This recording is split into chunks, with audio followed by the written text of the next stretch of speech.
Sexual reproduction in plants.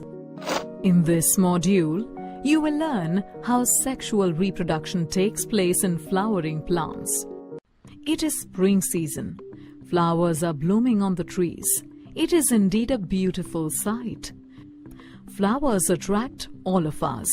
They are the most beautiful part of the plant, isn't it? You already know that flowers are not present only to add beauty to the plant. They are in fact the reproductive part of the plant.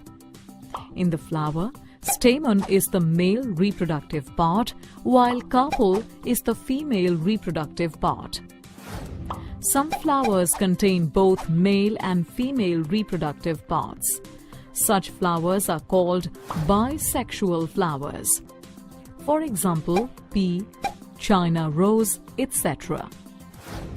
On the other hand, some flowers possess either the male or the female reproductive parts. Such flowers are called unisexual flowers. For example, corn, cucumber, etc. Now let us know about the different parts that make up a stamen and a carpel. A stamen is made of two main parts, anther and filament. The anther produces pollen grains. It is the pollen grain that contains the male gametes. A carpel, on the other hand, is made up of three parts. The terminal part is called the stigma. The middle elongated part is the style, and the swollen bottom part is the ovary. Inside the ovary, ovules are present. It is the ovule that has the female gamete called the egg cell. For sexual reproduction to take place, a male gamete is to be fused with the female gamete, thereby forming a zygote. Now for that, the male gametes have to reach the female gametes. For this, first a pollen grain carrying the male gametes is transferred from the stamen of a flower to the stigma of the same or the other flower. Such transfer of pollen grains is known as pollination. If the pollen grain of a flower lands on the stigma of the same flower, it is called self-pollination.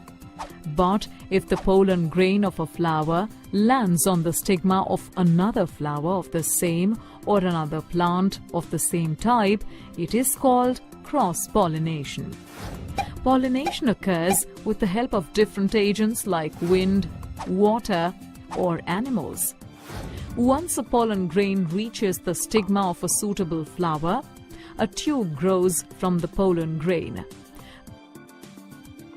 This tube travels through the style and reaches the ovary.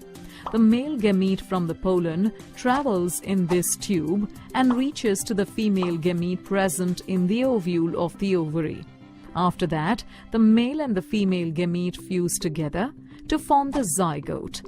This process of fusion of male and female gametes is called fertilization.